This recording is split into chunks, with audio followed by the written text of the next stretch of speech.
everyone! Today, we're gonna show you on what you're gonna do before, during, and after an earthquake. What is an earthquake? An earthquake is a natural disaster that is unexpected. Earthquakes can cause many lives.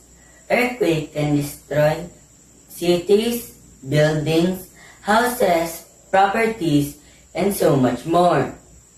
Earthquakes can greatly damage our economy. For your safety, follow this so you know what you're gonna do before, during, and after an earthquake.